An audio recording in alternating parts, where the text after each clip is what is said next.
Do not forget my stories, Senua. I am with you still.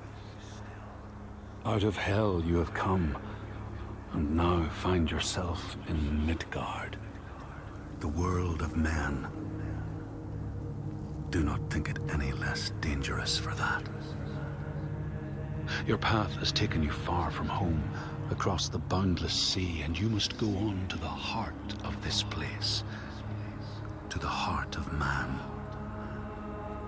You have seen how the Northmen journey out to conquer, and this is one of their lands, as icy dark as Niflheim, yet as fiery as Muspel. It has not long been claimed, and they try still to tame it.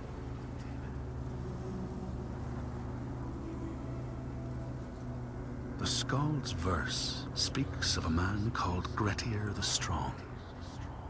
A strange and bloody life he led.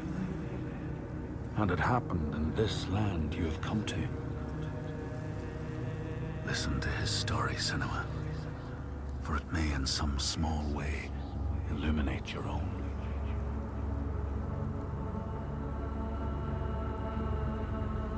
The Skalds say that in Grettir's time, a nearby farm was plagued by hauntings. A shepherd called Glamour was killed by some evil force, found dead in the snow, bloated and black. His body could not be taken to burial, because he was held fast to the ground. So it was left. 3 days after his death, the body was missing.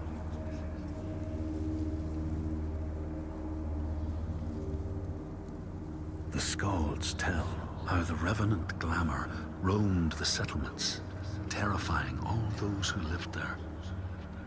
Each one he killed, in turn, rose to walk beside him. Thus, evil begets evil. But the man Grettir was proud and overbearing, and thought the Droiger no match for his strength.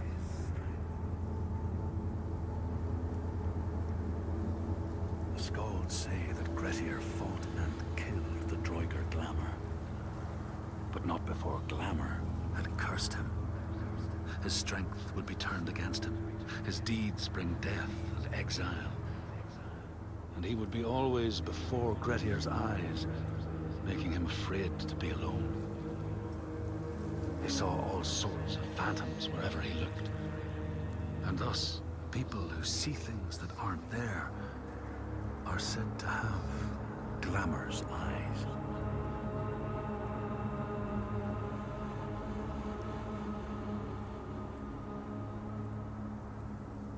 The Skalds tell how in the time of Grettir's kinsman Thorgrim, there was a terrible famine.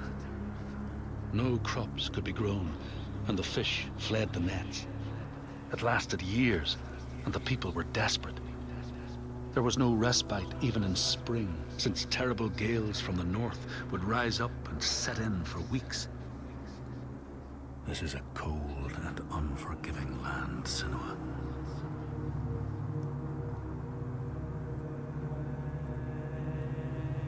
In the time of famine, at the place known as Rifskar, Thorgrim found a huge finback whale, beached and dead. His neighbor, Thorfinn, had already found it and was in the process of flensing it.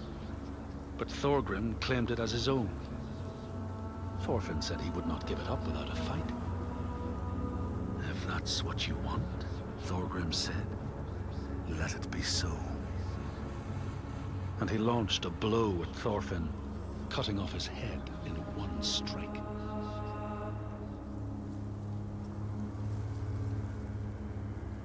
The Skalds say that the neighbors fought, armed only with the knives and axes they had brought to cut up the whale, even picking out the whale ribs to beat down their enemies.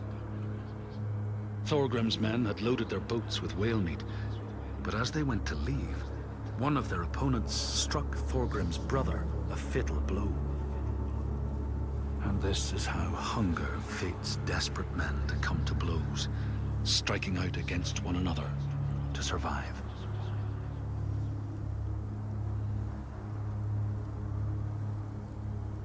The Skalds speak of the time Grettir, traveling with some others, ran into rough weather and docked their boat on an island.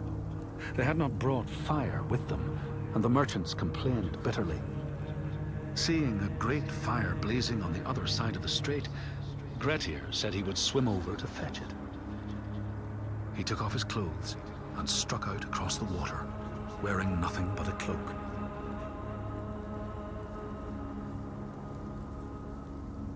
When Grettir came to the farm where the fire was burning, all was peaceful. By the time he reached them, his cloak was frozen stiff, and he looked like nothing more than some huge troll. The frightened farmhands struck out at him with the first things to hand, the burning logs from the fire. Grettir fought them off and got the fire he sought. But the sparks from the logs spread fire all over the house, and nobody survived the blaze.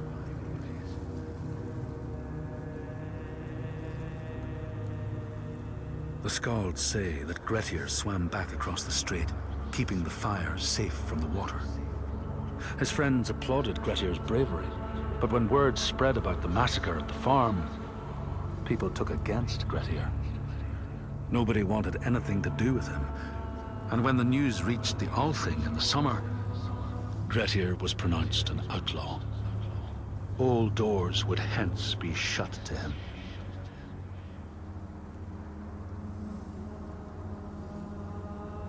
The Skalds speak of how Grettir, now an outlaw, took rest on the island of Haramsoy with a man called Audun. Grettir saw a great yellow glow like a fire rising from the ground. Audun told him it was coming from the burial mound of Kar the Old, who ever since he died had haunted the island, and warned him to stay away.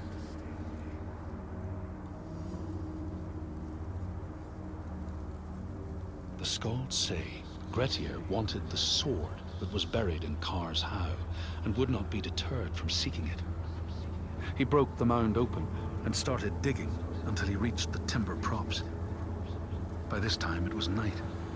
Audun warned him again not to continue, but Grettir threw down a rope and went inside the mound.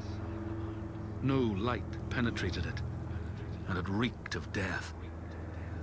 But he persisted in exploring.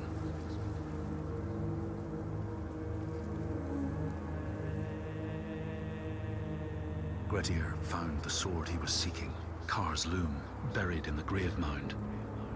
He went to leave, but before he could reach the rope, something grabbed him from behind, and Grettir realized the mound dweller would not let his treasure go.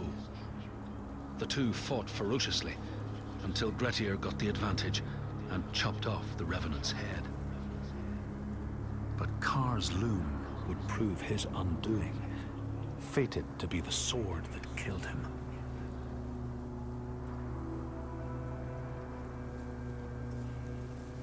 The Skald's verse tells how Grettir made many enemies with his proud and overbearing nature. Always quick to anger, his strength and fighting prowess meant that even the most trivial of quarrels met a fatal end.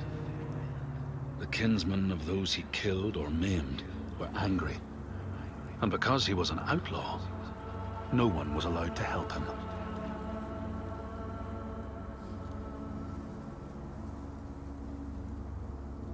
The outlaw Grettir fled to the island of Drangi.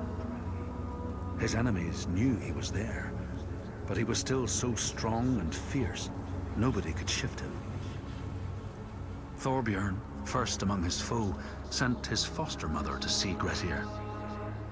She was a Seithkona, and very wily.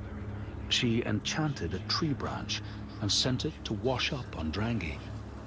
Grettir tried to cut it up for firewood, but his axe flew back and struck him in the leg.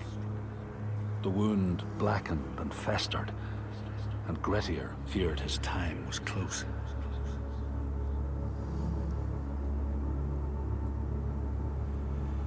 The Skalds say Grettir, wounded by Seithr, was now so weak it was possible for his enemies to defeat him. Under cover of night, Thorbjorn and his men attacked his shelter. They tried to disarm him, But he clung so firmly to his sword, Kar's loom, that they had to cut off his arm to get it free. Then they used his sword to cut off his head, and the land's mightiest outlaw was dead.